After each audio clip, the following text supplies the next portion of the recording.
نبی صلی اللہ علیہ وسلم دنیا کا سب سے مشکل ترین کام لے کر اٹھے تھے، اور اس کام کے لیے آپ نے اپنا سب کچھ کھو دیا تھا، ہر طرح کی قربانیاں کی.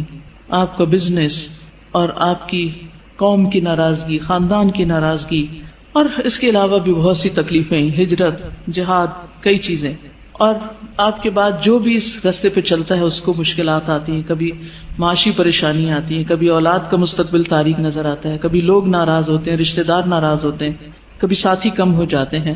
ایسی صورت میں انسان کو کبھی بھی گھبرانا نہیں چاہیے. یہاں نبی صلی اللہ علیہ وسلم کو تسلی دی جا رہی کہ ہم نے آپ کو کوثر عطا کی ہے، لہٰذا آپ شکرانہ ادا کیجئے، نماز پڑھیے، قربانی کیجئے. آپ کا جو دشمن آپ کے خلاف ہے وہ آپ کا کچھ نہیں بگاڑ سکتا. حضرت انس رضی اللہ عنہ کہتے ہیں کہ آپ ہمارے درمیان مسجد میں تشریف فرما تھے کہ آپ پر ہلکی سی اونگ طاری ہو گئی.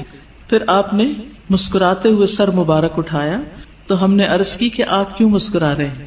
آپ نے فرمایا انزلت علی آنفا سورۃ، میرے اوپر ابھی ابھی ایک سورت نازل ہوئی ہے.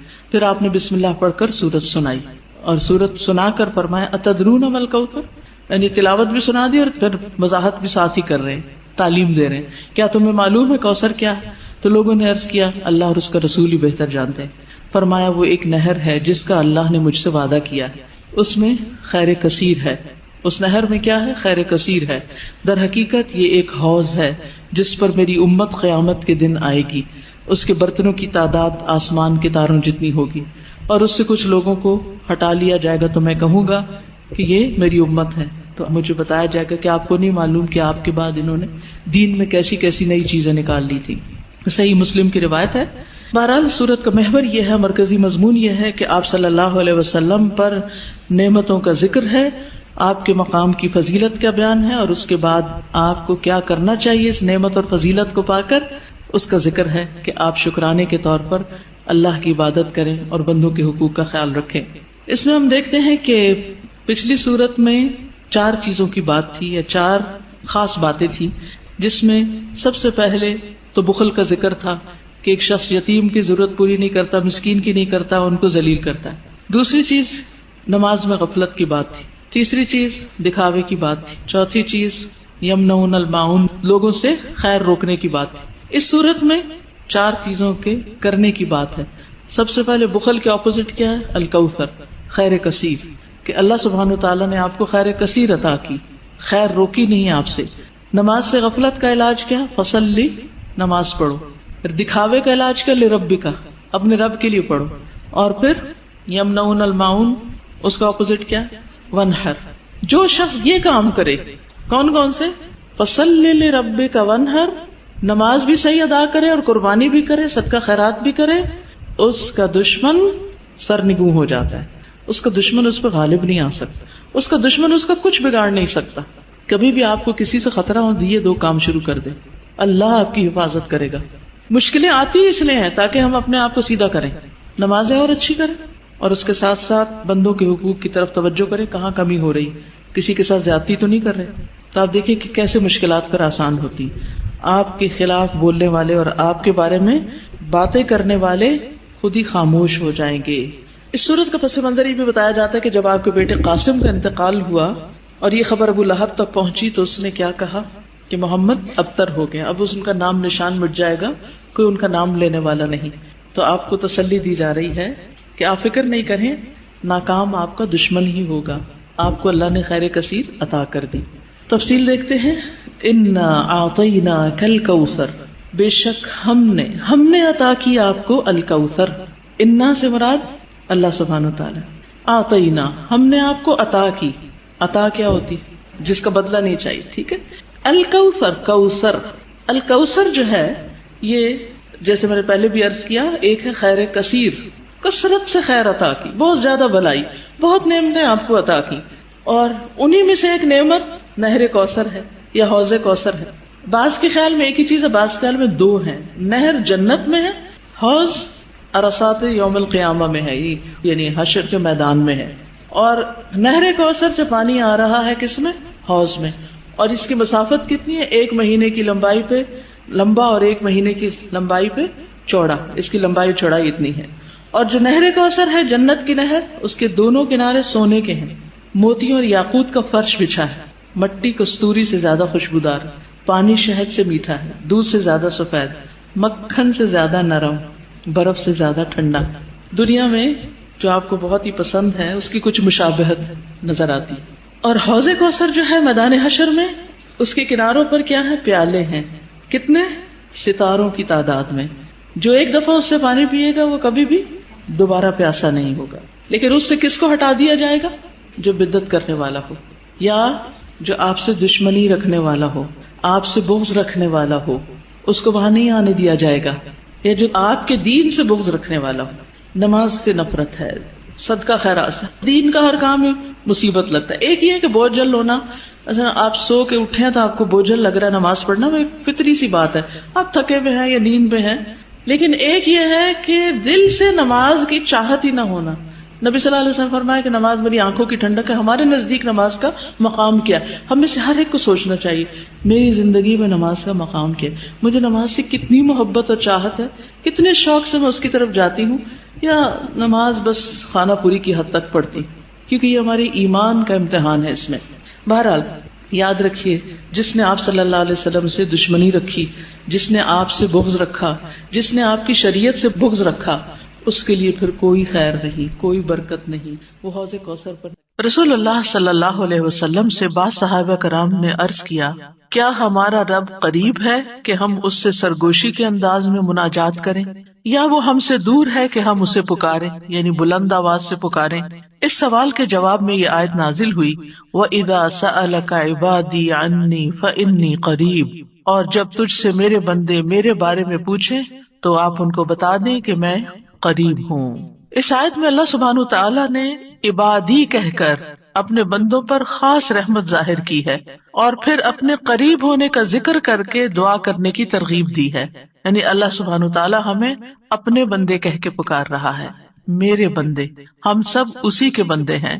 اور پھر یہ بھی بتا دیا کہ انی قریب، میں قریب ہوں، دور نہیں ہوں تم سے، تم جب چاہو مجھے پکار سکتے ہو۔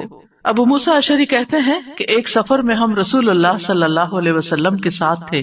جب ہم کسی وادی میں اترتے تو لا الہ الا اللہ اور اللہ اکبر کہتے اور ہماری آوازیں بلند ہو جاتی، تو نبی صلی اللہ علیہ وسلم نے فرمایا، اے لوگو اپنی جانوں پر رحم کرو، کیونکہ تم کسی بہرے یا غائب کو نہیں پکار رہے، وہ تو تمہارے ساتھ ہی ہے، بے شک وہ سننے والا اور تم سے بہت قریب ہے، اس کا نام برکتوں والا ہے اور اس کی عظمت بہت ہی بڑی ہے۔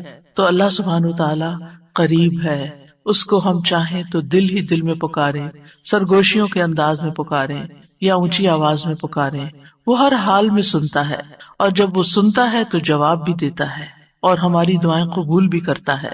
اس لیے ہمیں اس کو قریب محسوس کر کے اس سے دعائیں کرتے رہنا چاہیے۔ تو وہ دعا کی قبولیت کے اعتبار سے قریب ہے، دعا کو سننے کے لحاظ سے قریب ہے، اپنے علم کے اعتبار سے سب لوگوں کے قریب ہے، اور خاص طور پر عبادت کرنے والوں اور پکارنے والوں کے قریب ہے۔ یعنی اس کا قرب دو طرح کا ہے، ایک عام قرب ہے جو سب کے لیے ہے، اور ایک خاص قرب ہے جو اس کے خاص بندوں کے لیے ہے، اور وہ خاص بندے جو عبادت گزار ہیں، جو اس کا ذکر کرتے ہیں، جو اس کے شکر کرنے والے ہیں۔ تو اللہ سبحانہ تعالیٰ ان کی دعاؤں کو قبول کرتا ہے، ان کی مدد کرتا ہے، اور انہیں نیک کاموں کی توفیق عطا کرتا ہے۔ یہاں پر آپ دیکھ رہے ہیں کہ فَإِنِّي قریب کہہ کے بندے اور رب کے درمیان کوئی فاصلہ نہیں رکھا گیا اس اعتبار سے کہ کوئی اور واسطہ ہو۔ یہاں اللہ سبحانہ تعالیٰ نے جواب کو قل یا فقل کہہ کے نہیں فرمایا، جیسا کہ دوسری آیات میں آتا ہے۔ جتنے بھی سوال صحابہ کرام نے رسول اللہ صلی اللہ علیہ وسلم سے کیے تو ان کے جواب میں اللہ تعالیٰ نے فرمایا قل، آپ انہیں بتا دیجئے۔ لیکن یہاں پر قل بھی نہیں آیا، ڈائریکٹ فَإِنِّي قَرِيب، اِذَا سَأَلَكَ عِبَادِي عَنِّي فَإِنِّي قَرِيب، یعنی بیچ میں کوئی واسطہ نہیں لایا گیا۔ تو اس سے یہ پتا چلتا ہے کہ ہمارے اور ہمارے رب کے بیچ میں کسی اور واسطے اور کسی اور وسیلے کی ضرورت نہیں۔ اور جب اللہ تعالیٰ نے یا عبادی کہہ دیا تو اس میں سارے بندے شامل ہو جاتے ہیں، چاہے وہ نیک ہوں یا بد ہوں، بڑے ہوں یا چھوٹے ہوں، گناہگار ہوں یا بہت پرہیزگار ہوں، کوئی بھی ہو، جو بھی اپنے رب کو پکارتا ہے، رب اس کی پکار کو سنتا ہے اور وہ قریب ہے۔ لہٰذا جب ہمارا رب قریب ہے اور مجیب ہے، جیسا کہ آپ جانتے ہیں پروگرام کا نام بھی قریب مجیب اسی لیے رکھا گیا کہ ہمارا اگر اپنے رب سے تعارف ہو جاتا ہے، ہم اپنے رب کو پہچان جاتے ہیں کہ ہم کس کو پکار رہے ہیں اور وہ کہاں ہے، تو جتنا جتنا ہمارا یہ یقین ہوگا کہ وہ ہمارے قریب ہے اور وہ سنتا ہے اور جواب دیتا ہے، اتنی ہی زیادہ محبت اور توجہ کے ساتھ، اخلاص کے ساتھ ہم دعا کریں گے انشاءاللہ۔ اور پھر آپ دیکھیے کہ اللہ تعالیٰ ہماری دعاؤں کو ضائع نہیں کرتا۔ اجیب دعوت الداعی اذا دعانی، مطلب یہ ہے کہ جو بھی مجھ سے مانگتا ہے وہ کچھ پا کے ہی لوٹتا ہے، وہ نامراد نہیں ہوتا۔ جیسے زکریا علیہ السلام نے کہا تھا کہ وَلَمْ أَكُنْ بِدُعَائِكَ رَبِّ شَقِيًّا، کہ اے رب تجھے پکار کر تو میں کبھی بدبخت ہوا ہی نہیں، کبھی مایوس ہوا ہی نہیں، کبھی محروم ہوا ہی نہیں، جب بھی تجھے پکارا تجھ سے کچھ پا ہی لیا۔ تو اس لیے ہر دعا کرنے والے کو یہ یقین ہونا چاہیے کہ ہماری دعا ضرور سنی جائے گی، کیونکہ شیطان انسان کے دل میں یہ وسوسہ ڈالتا ہے کہ تمہاری دعا قبول نہیں ہوگی۔ نہیں بھائی، ہر ایک کی دعا قبول ہوتی ہے اگر وہ صحیح معنوں میں اپنے رب کو پکارتا ہے، وہ دعاؤں کو سنتا ہے اور جواب بھی دیتا ہے۔ ضرورت اس بات کی ہے کہ ہم اپنے دل کو حاضر کر کے اللہ سے مانگیں، اخلاص کے ساتھ مانگیں، اور قبولیت کے جو اوقات ہیں یا جو علامات ہیں ان کو سامنے رکھتے ہوئے مانگیں۔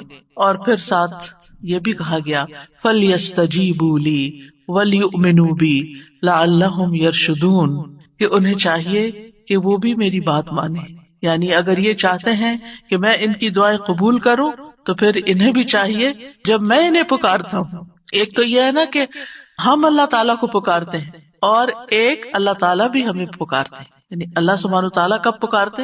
ہر اذان میں پکار آتی ہے، حی علی الصلاۃ حی علی الفلاح، تو پھر ہم کیا کرتے ہیں؟ کیا واقعی ہم صلاح کی طرف جاتے ہیں یا نہیں؟ اسی طرح قرآن مجید میں بہت دفعہ یا ایھا الذین آمنوا کہہ کے ہمیں پکارا گیا ہے، اے لوگو جو ایمان لائے ہو، یا ایھا الناس کہہ کے تمام انسانوں کو پکارا گیا ہے۔ تو کیا ہم انسان بھی اپنے رب کی پکار کو سنتے ہیں؟ کیا ہم بھی جواب دیتے ہیں؟ کیا ہم بھی اس کی طرف بڑھتے ہیں؟ اور پھر یہ کہ وَلْيُؤْمِنُوا بِي، چاہیے کہ وہ مجھ پر ایمان لائیں، چاہیے کہ وہ میری بات مانیں، لَعَلَّهُمْ يَرْشُدُونَ، شاید کہ وہ سیدھی راہ پا جائیں۔ رسول اللہ صلی اللہ علیہ وسلم نے فرمایا تم میں سے ہر ایک کی دعا قبول کی جاتی ہے جب تک کہ کوئی گناہ یا قطع رحمی کی دعا نہ کرے، بشرطے کہ جلدی بھی نہ کرے۔ پوچھا گیا یا رسول اللہ وہ جلدی کیا ہے؟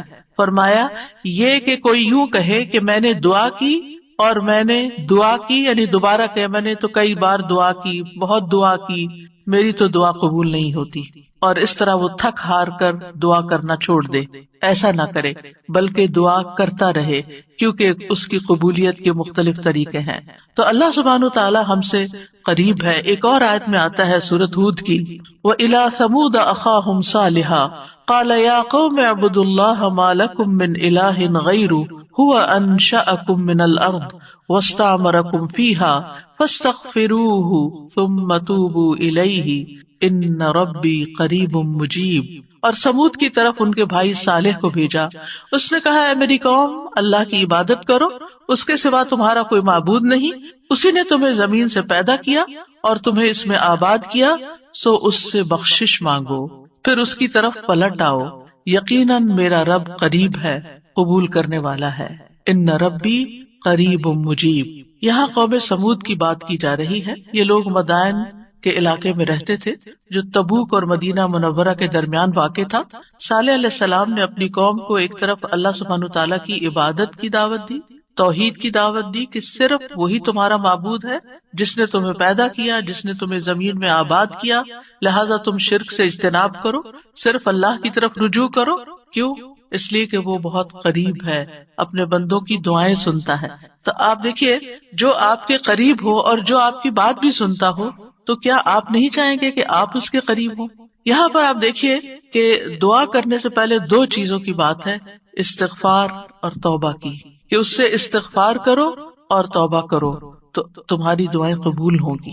توبہ کا مطلب یہ ہے کہ گناہوں سے کنارہ کشی اختیار کرو اور اس بات کا پکا وعدہ کرو کہ آئندہ گناہ نہیں کرو گے۔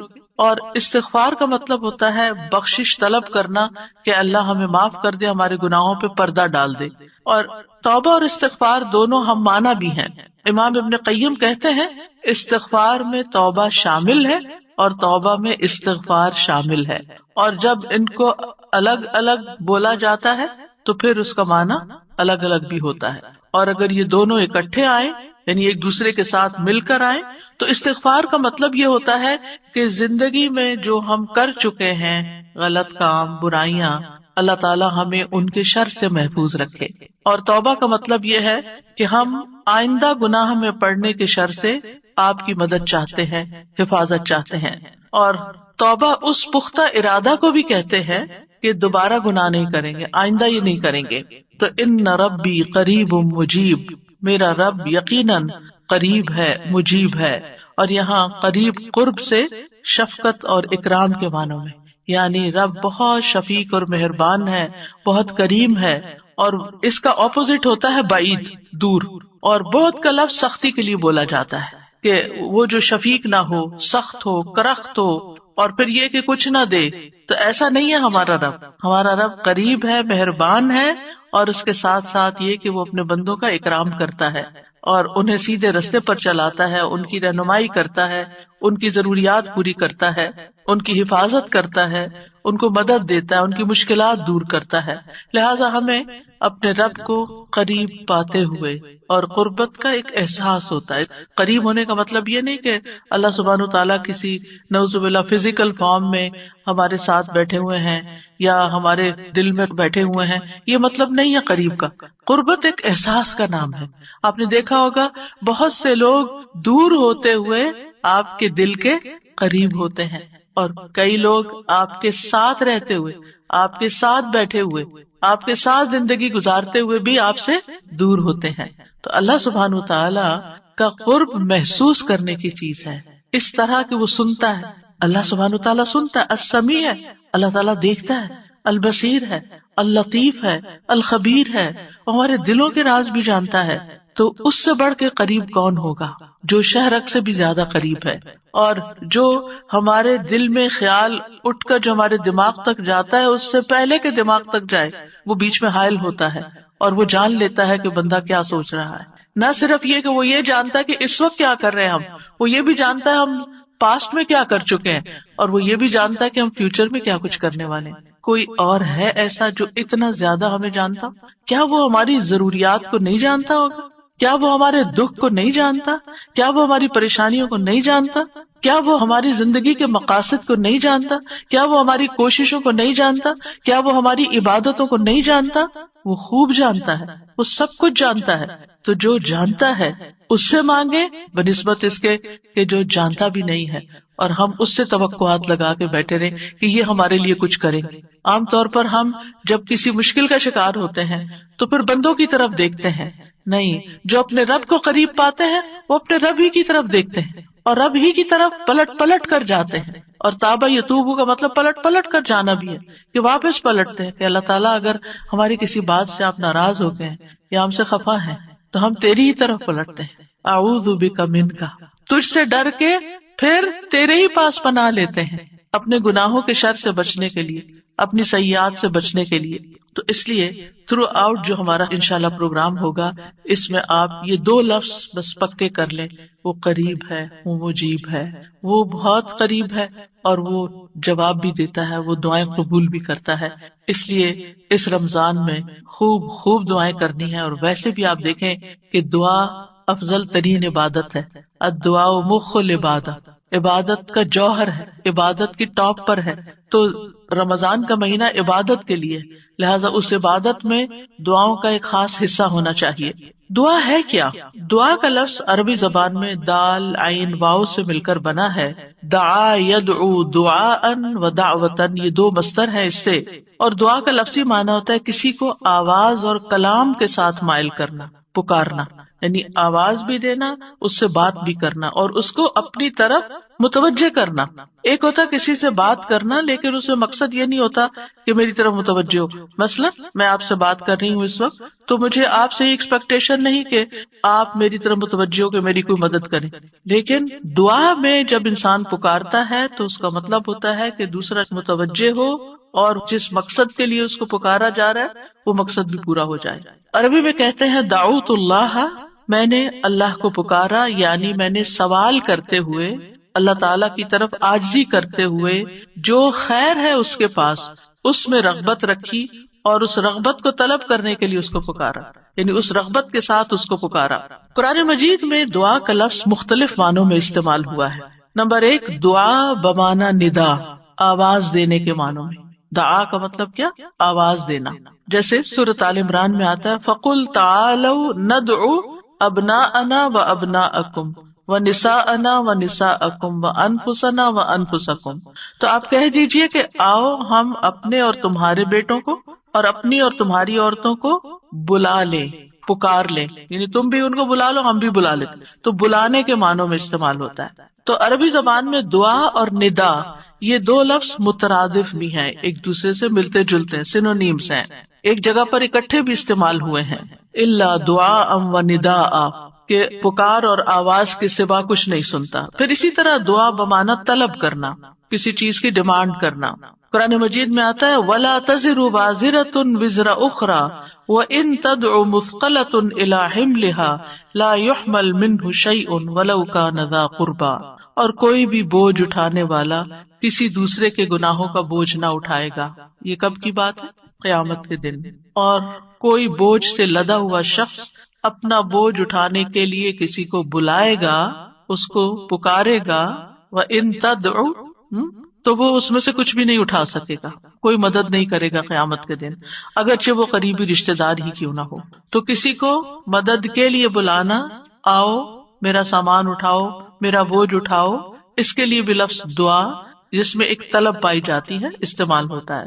اسی طرح دعا کا لفظ بمعنی قول، بات کے بھی استعمال ہوتا ہے. قرآن مجید میں آتا ہے فَمَا كَانَ دَعْوَاهُمْ إِذْ جَاءَهُمْ بَأْسُنَا الا ان قالوا انا كنا ظالمین. جب ان کے پاس ہمارا عذاب آیا تو ان کا قول اس کے سوا کچھ نہ تھا کہ وہ کہنے لگے بے شک ہم ہی ظالم تھے. تو یہاں پر قول یا بات کے معنوں میں آیا ہے. پھر اسی طرح دعا کا لفظ عبادت کے معنوں میں بھی آتا ہے. سورۃ کہف میں نوجوانوں کا جو قصہ آتا ہے جس میں وہ اب ایمان کو بچانے کے لیے غار کی طرف جا رہے تھے، تو اللہ تعالیٰ نے ان کے بارے میں فرمایا وَرَبَطْنَا عَلَىٰ قُلُوبِهِمْ إِذْ قَامُوا فَقَالُوا رَبُّنَا رَبُّ السَّمَاوَاتِ وَالْأَرْضِ لَن نَّدْعُوَ مِن دُونِهِ إِلَٰهًا لَقَدْ قُلْنَا إِذًا شَطَطًا. اور ہم نے ان کے دلوں کو مضبوط کر دیا جب وہ اٹھ کھڑے ہوئے تو کہنے لگے ہمارا رب تو آسمانوں اور زمین کا رب ہے، ہم ہرگز اس کے سوا کسی الہ کو نہیں پکاریں گے، یعنی اس کی عبادت نہیں کریں گے. اور اگر ہم ایسا کریں تو یقیناً ہم نے ناانصافی کی بات کی. تو دعا بمعنی عبادت. پھر اسی طرح پانچواں معنی قرآن مجید میں دعا بمعنی فریاد کرنا، طلب کرنا، فریاد کرنا.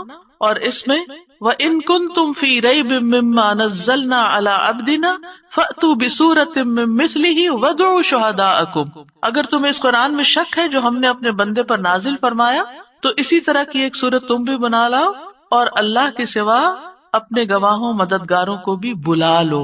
فریاد کرو کہ وہ آئے اور تمہاری مدد کرے، یعنی مدد کے لیے پکارنا، یہ معنی ہے. پھر اسی طرح دعا بمعنی کسی چیز کی ترغیب دینا، یعنی کسی چیز کی طرف دعوت دینا.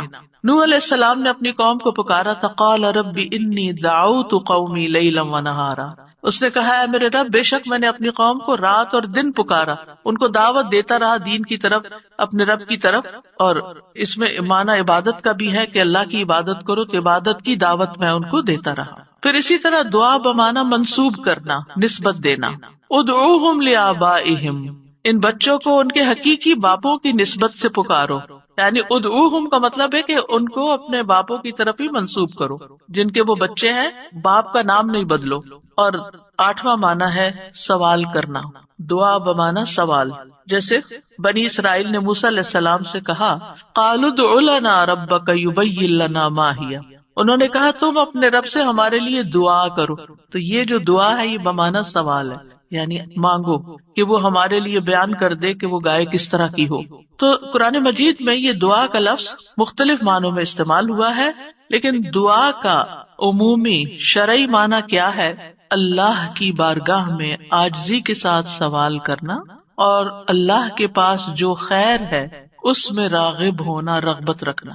اللہ کی بارگاہ میں اللہ کے حضور عاجزی کے ساتھ سوال کرنا، چیخ چلا کے نہیں بلکہ بہت ہمبل طریقے سے، اور جو خیر اللہ کے پاس ہے اس میں رغبت رکھنا، اس کا شوق رکھنا۔ طیبی کہتے ہیں اس سے مراد ہے اللہ کی بارگاہ میں انتہا درجے کی عاجزی، انکساری اور محتاجگی ظاہر کرنا۔ جیسے موسیٰ علیہ السلام نے دعا کیا کی تھی، رب انی لما انزلت الی من خیر فقیر، اپنے فقر، اپنی محتاجی، اپنی ضرورت کا اظہار کیا تھا، انی لما انزلت الی من خیر فقیر۔ امام ابن قیم کہتے ہیں اس سے مراد ہے ایسی چیز کو طلب کرنا جو دعا کرنے والے کو فائدہ دے، یعنی فائدے کی چیز حاصل کرنے کے لیے سوال کرنا، اور ایسی چیز کو دور کرنے کے لیے طلب رکھنا جو اس کو نقصان دیتی ہو۔ تو پھر دو طرح سے دعا کرتا ہے انسان، کچھ فائدے کی چیزیں مانگتا ہے اور کچھ نقصان والی چیزوں کو دور کرنے کے لیے اللہ سے درخواست کرتا ہے۔ ہماری شریعت میں دعا کی دو بڑی اقسام ہیں، ایک ہے دعائے عبادت اور ایک ہے دعائے مسئلہ۔ دعائے عبادت کیا ہے؟ اس سے مراد ہے کہ انسان اللہ سے ثواب کی امید رکھتے ہوئے، اس کے عذاب سے ڈرتے ہوئے اس کی عبادت کرے، اس میں سوال نہیں ہے۔ تو عربی میں دعا بمعنی عبادت بھی استعمال ہوتا ہے، آتا نا، وقال ربکم ادعونی استجب لکم ان الذین یستکبرون عن عبادتی سیدخلون جہنم داخرین۔ اس میں دعا کے دونوں معنی آ گئے، اور تمہارے رب نے فرمایا کہ مجھ سے دعا کرو میں تمہاری دعا قبول کروں گا، یہ تو سوال ہو گیا۔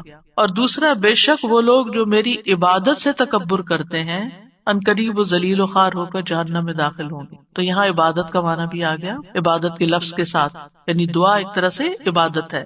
تو دعائے عبادت کیا ہے کہ انسان اللہ سے ثواب کی امید رکھتے ہوئے، اس کے عذاب سے ڈرتے ہوئے اللہ کی عبادت کرے، جیسے نماز پڑھے، روزہ رکھے، قرآن کی قرأت کرے، تسبیح کرے، صدقہ کرے، اللہ کی طرف لوگوں کو دعوت دے، تعلیم کا کام کرے۔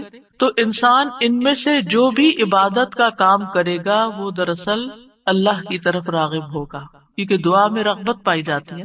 اور جو شخص مثلا نماز پڑھتا ہے تو گویا وہ زبان حال سے دعا کر رہا ہوتا ہے، اللہ سے بخشش مانگ رہا ہوتا ہے کہ اللہ تعالیٰ ہمارے اوپر رحم کیجیے، ہم نے جو گناہ کیے ہیں آپ ان کو معاف کر دیجیے، کیونکہ نماز بذات خود کیا کرتی ہے، بلاؤں کو ٹالتی ہے، گناہوں کو معاف کرنے کا ذریعہ ہے، ٹھیک ہے۔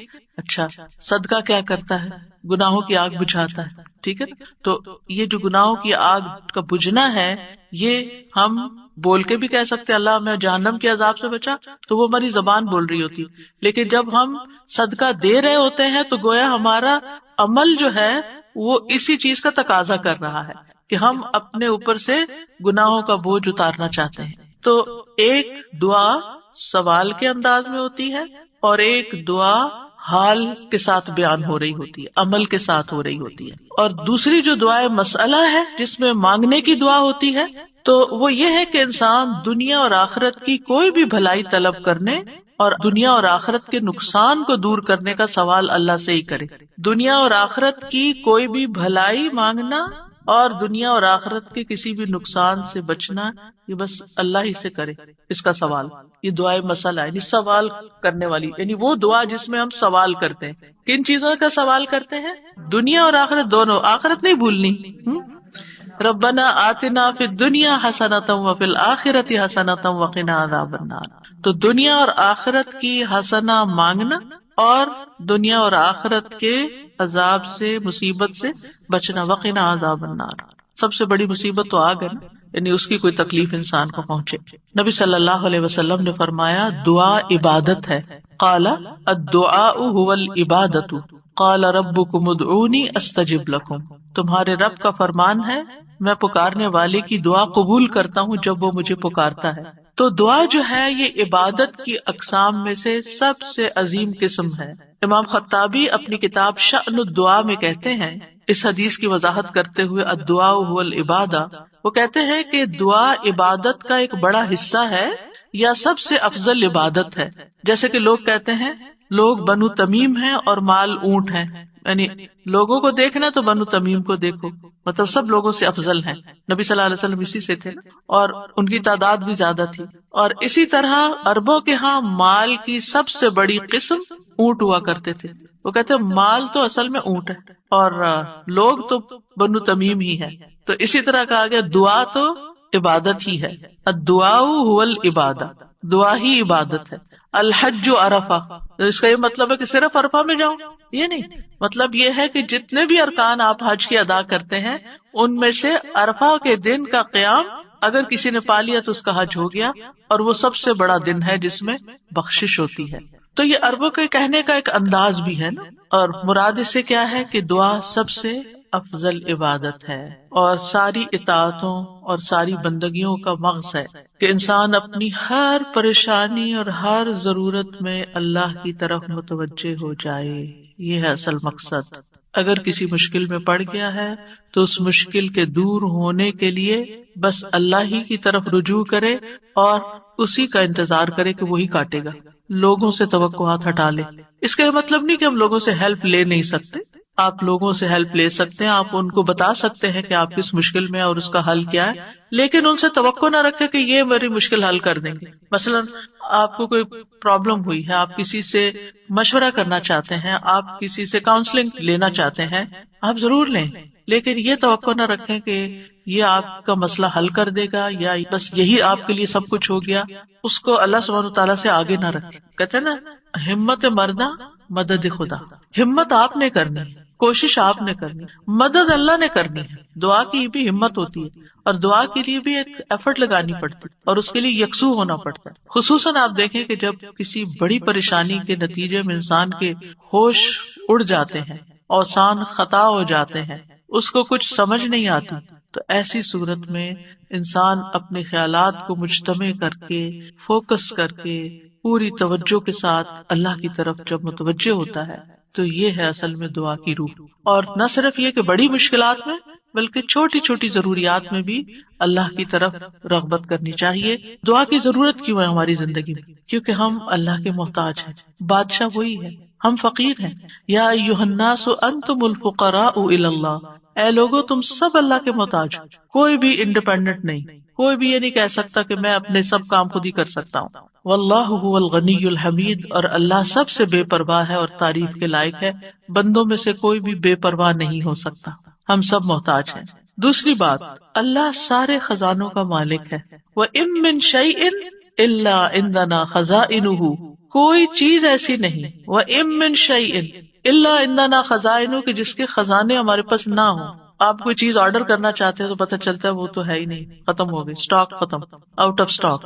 بڑی سے بڑی کمپنی، بڑے سے بڑے ریسورسز رکھنے والے انسانوں سے جب آپ مانگتے ہیں تو آپ دیکھیں کیا ہوتا ہے کہ انسان بعض اوقات وہ اوپر جا کے اتنی نیچے گرتے ہیں کہ پائی پائی کے محتاج ہو جاتے ہیں. ایسی مثالیں آپ نے بھی دیکھی ہوں گی، سنی بھی ہوں گی کہ کہاں ان کے پاس بہت کچھ تھا اور کہاں وہ زیرو پہ آ گئے.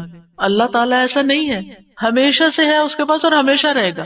ساری مخلوق اگر کسی میدان میں جمع ہو کر سب کچھ مانگے تو بھی اللہ تعالیٰ کے خزانوں میں اتنی کمی نہیں آتی جتنی ایک سوئی کو سمندر میں ڈبو کے نکالا جائے تو پانی جو سوئی کے ساتھ لگتا ہے اتنی بھی کمی نہیں ہوتی. وہ جتنا چاہے خرچ کرتا رہے، جتنا چاہے وہ بندوں کو دیتا رہے، پھر بھی اس کے ہاتھ بھرے رہتے ہیں، ان میں کوئی کمی نہیں ہوتی.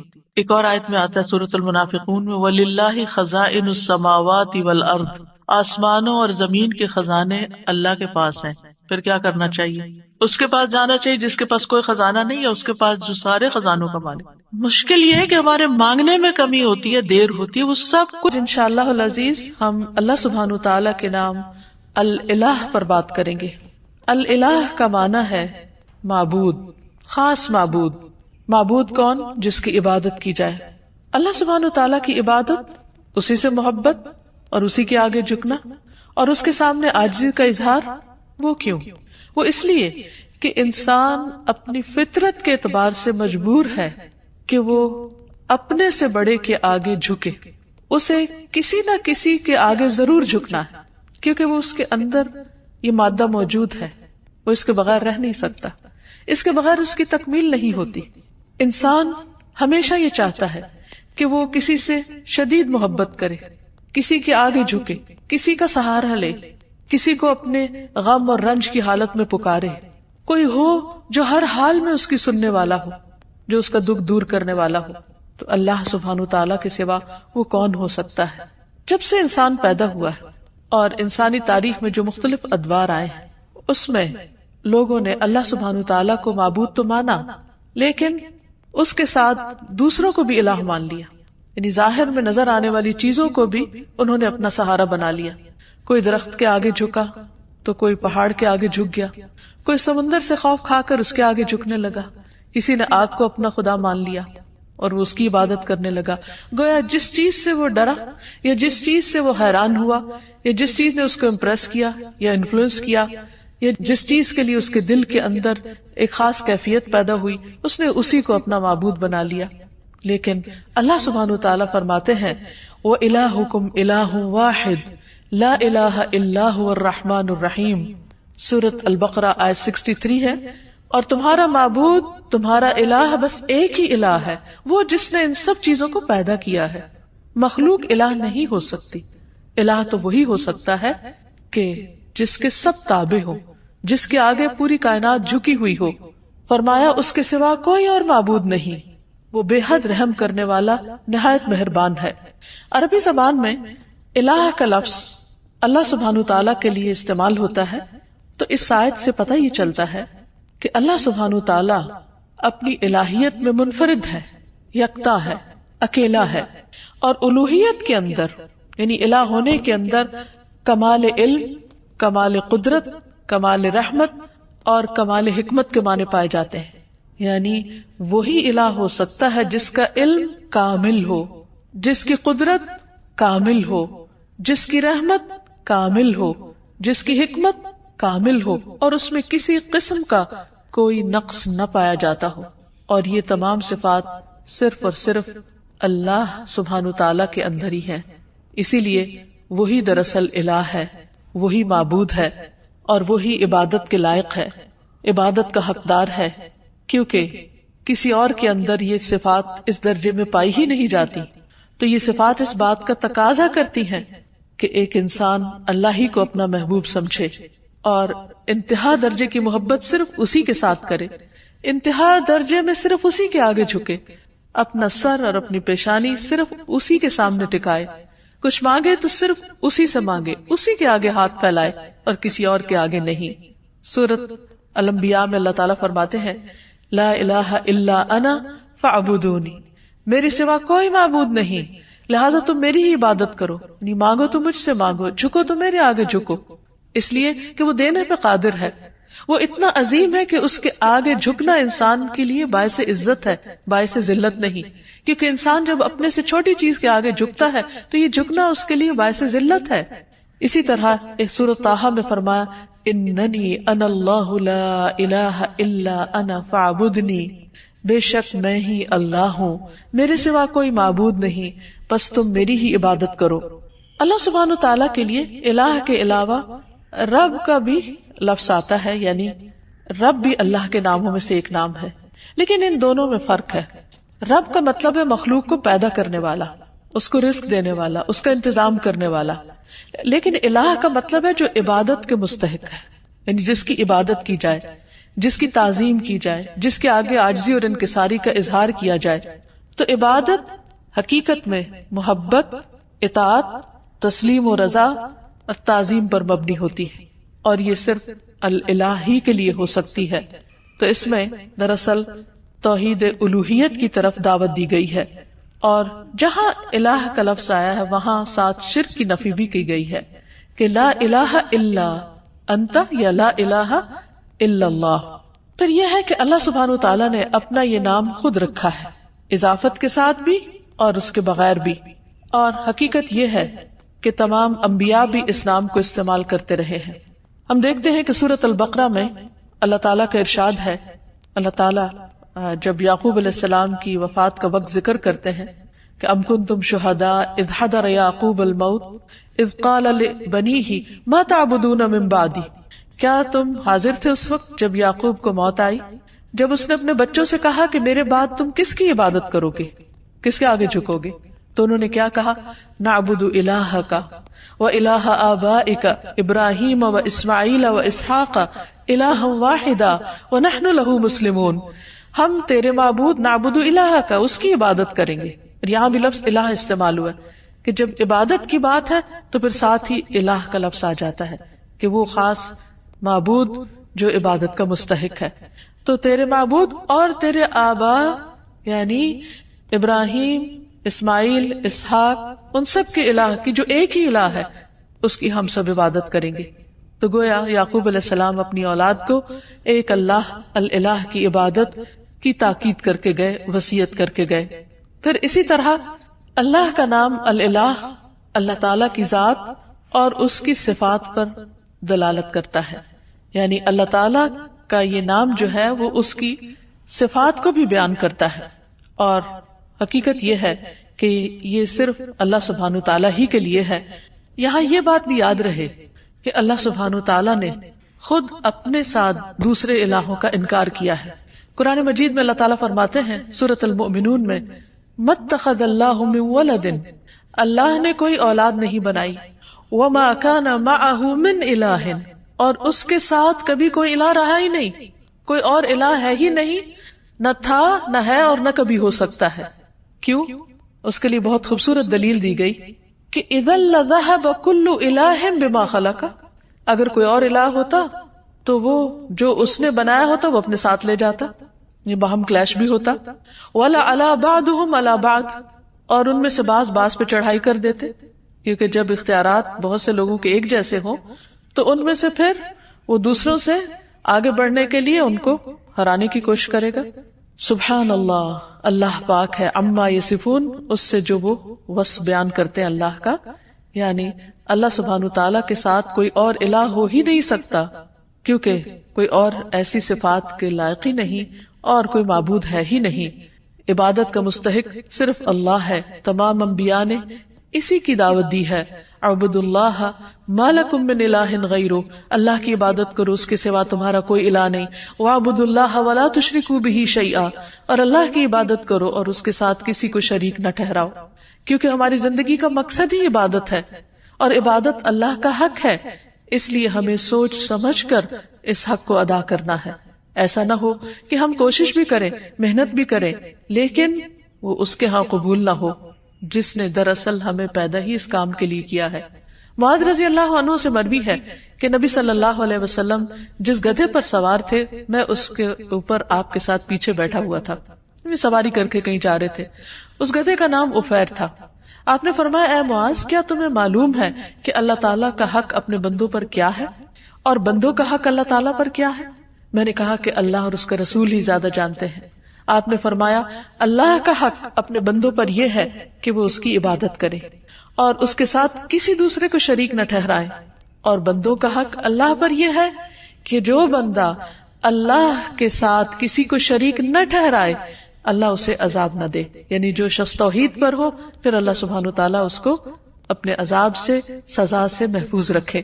پھر یہ ہے کہ اللہ تعالیٰ کو راضی کرنے کے لیے ضروری ہے کہ ہم صرف اسی کی عبادت کریں اور اس کے ساتھ کسی کو شریک نہ ٹھہرائیں اور اللہ کی رسی کو مضبوطی سے تھامے رکھیں اور کسی تفرقہ بازی کا شکار نہ ہو.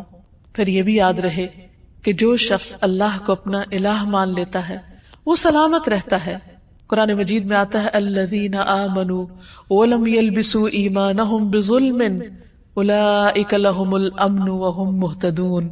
جو لوگ ایمان لائے پھر اپنے ایمان کو ظلم یعنی شرک سے آلودہ نہیں کیا، یعنی اللہ کا حق کے عبادت کسی اور کو نہیں دیا، اس کے ساتھ کسی اور کو شریک نہیں کیا عبادت میں، یہی لوگ قیامت کے دن امن میں رہیں گے اور دنیا اور آخرت میں یہی لوگ ہدایت یافتہ ہوں گے.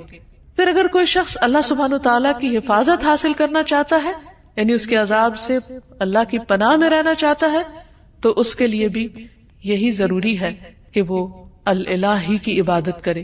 رسول اللہ صلی اللہ علیہ وسلم نے حضرت معاذ سے فرمایا تھا احفظ اللہ یحفظک، اے معاذ اللہ کی حفاظت کرو یعنی اس کے حقوق کی حفاظت کرو، اس کی عبادت میں کسی کو شریک نہ کرو. یحفظک، وہ اللہ تمہاری حفاظت کرے گا. احفظ اللہ تجدہ تجاہک، اللہ کی حفاظت کرو یعنی اللہ کے حق کی حفاظت کرو، تجدہ تجاہک، تم اسے اپنے سامنے پاؤ گے. پھر جب تمہیں اس سے کوئی کام ہوگا، ضرورت ہوگی، تم اس کو پکارو گے، اور پکارنا بھی تو عبادت ہے، تو وہ تمہاری پکار سنے گا، تمہاری مدد کرے گا اور تمہاری محتاجی کو بھی دور کرے گا. عام طور پر ہم یہ سمجھتے ہیں کہ اگر ہم اللہ سبحانہ وتعالیٰ کی عبادت کریں گے تو شاید زندگی ہم پر مشکل ہو جائے، ہمارے حالات تنگ ہو جائیں، یا پھر ہمارے لیے دنیا کے کام کاج کا وقت نہ بچے. حالانکہ حقیقت اس کے برعکس ہے. اللہ تعالیٰ فرماتے ہیں، حدیث قدسی ہے، اے ابن آدم، یعنی اے آدم کی اولاد، تم اپنے آپ کو میری عبادت کے لیے فارغ کر لو، یعنی میری عبادت کے لیے بھی وقت نکالو، میں تمہارے دل کو بے نیازی سے بھر دوں گا، یعنی تمہیں ایک خاص قسم کی سیٹسفیکشن عطا کروں گا. ورنہ بعض اوقات کیا ہوتا ہے، انسان کے پاس بہت کچھ بھی ہوتا ہے لیکن اس کے دل کو اطمینان نہیں ہوتا، اس کے اندر ایک ویکیوم سا ہوتا ہے، اس کے اندر ایک خلا ہوتا ہے، اس کے اندر اطمینان نہیں ہوتا. وہ بہت کچھ کرتے ہوئے بھی یوں سمجھتا ہے کہ جیسے وہ کچھ کر نہیں پا رہا، اسے اپنا مطلوب حاصل نہیں ہو رہا، کیونکہ مطلوب حاصل اسی وقت ہو سکتا ہے جب وہ اللہ کو اپنا مطلوب بنائے اور اس کی عبادت کرے. تو اللہ تعالیٰ کا یہ وعدہ ہے کہ جو شخص اللہ کی عبادت کے لیے وقت نکالے گا، مثلا وقت پر نماز پڑھے گا، وقت پر اپنے فرائض ادا کرے گا، اللہ سبحانہ وتعالیٰ اس کے دل کے اندر ایک غنا پیدا کر دیں گے اور تمہارا فقر یعنی محتاجی دور کر دوں گا، وہ خلا دور کر دوں گا. لیکن اگر تم ایسا نہیں کرو گے تو میں تمہارے دونوں ہاتھ کاموں میں مشغول کر دوں گا، انتہائی مصروف ہو جاؤ گے، اور اس کے باوجود تمہارا فقر، تمہاری محتاجی، تمہاری ضرورت دور نہیں ہوگی. یعنی خواہ انسان کے پاس کتنا کچھ بھی ہو، اس کے اندر یہی ایک احساس ہوگا کہ ابھی میرے پاس کچھ نہیں. سب کچھ ہوتے ہوئے بھی اس کو اللہ کی نعمتیں یاد نہیں رہیں گی، اور اس کے دل کے اندر ایک خوف اور ایک پریشانی اور ایک بے چینی سی رہے گی. اس کے برعکس جو لوگ عبادت کریں گے وہ دنیا میں بھی مطمئن رہیں گے اور آخرت میں بھی اللہ کے عرش کے سائے میں اور جنت میں ہوں گے. نبی صلی اللہ علیہ وسلم نے فرمایا، 7 قسم کے لوگوں کو اللہ تعالیٰ اس دن اپنے عرش کے سائے تلے جگہ عطا فرمائیں گے جس دن اس کے سائے کے سوا کوئی سایہ نہ ہوگا. ان میں سے ایک وہ نوجوان جس کی جوانی اللہ کی عبادت میں گزری، کیونکہ بہت سے لوگ جوانی کی حالت میں اللہ تعالیٰ کی طرف رجوع نہیں کرتے. وہ سوچتے ہیں کہ جوانی تو دنیا میں انجوائے کرنے کے لیے ہے، دنیا کمانے کے لیے. جب سب کچھ کر چکیں گے، جب سارے شوق پورے کر لیں گے تو ہاں پھر بڑھاپے میں اللہ کی عبادت کے لیے اپنے آپ کو فارغ کر لیں گے، ریٹائرمنٹ کی عمر میں پھر عبادت ہو جائے گی. نہیں، ہمیں نہیں معلوم کہ ہم ریٹائرمنٹ کی عمر کو پہنچتے ہیں یا نہیں، بڑھاپے والی زندگی ملتی بھی ہے یا نہیں، اور اگر ملے بھی تو وہ اپنے 700 تکلیفیں لے کر آتا ہے، پھر وہ تو سب سے نکمی عمر ہوتی ہے. تو کیا کسی مومن کو یہ زیب دیتا ہے کہ وہ اپنی زندگی کا بہترین حصہ تو اس فانی دنیا کے لیے خرچ کرے، اس فانی دنیا میں استعمال کرے، اور اپنی زندگی کا نکما حصہ اللہ سبحانہ وتعالیٰ کو دے؟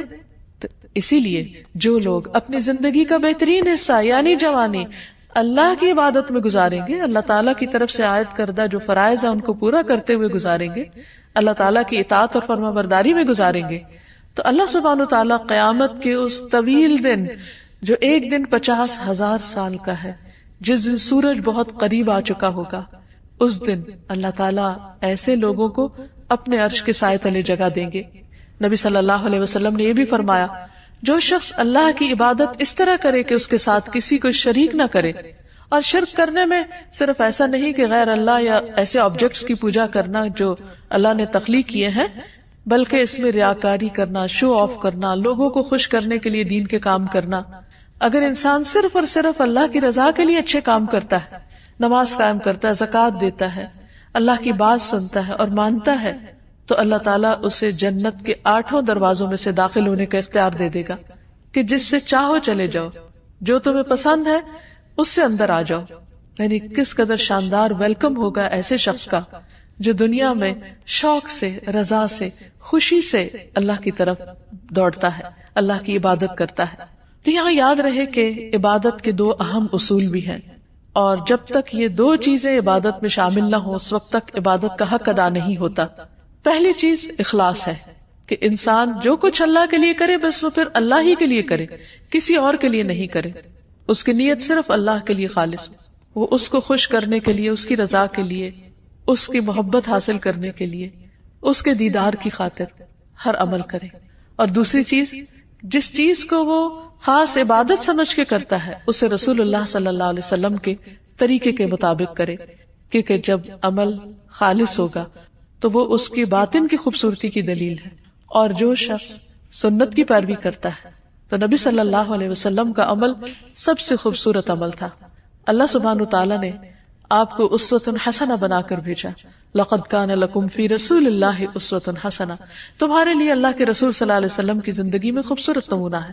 تو یہ خوبصورت نمونہ جب کوئی شخص اختیار کرتا ہے تو اس کی زندگی حقیقت میں خوبصورت ہو جاتی، اس کے سارے اعمال، اس کے طور طریقے خوبصورت ہو جاتے ہیں، اور ایسا شخص ایک بہترین حالت میں اللہ سبحانہ تعالیٰ کے سامنے حاضر ہوگا.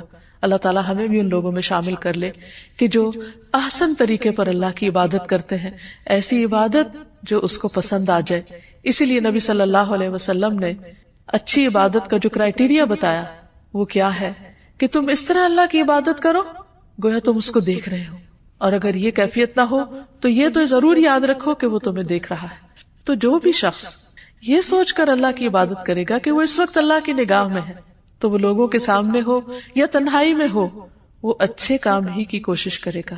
وہ اپنے ہر کام کو بہترین طریقے پر انجام دینے کی کوشش کرے گا، کیونکہ اس کا یہ احساس اس کے کام کی کوالٹی پر اثر انداز نہیں ہونے دے گا.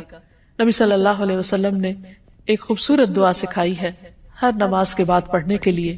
اللہم اعنی علی ذکرک و شکرک و حسن عبادتک، اے اللہ اپنا ذکر، اپنا شکر اور اپنی خوبصورت عبادت کی توفیق عطا فرما، اس پر میری مدد فرما.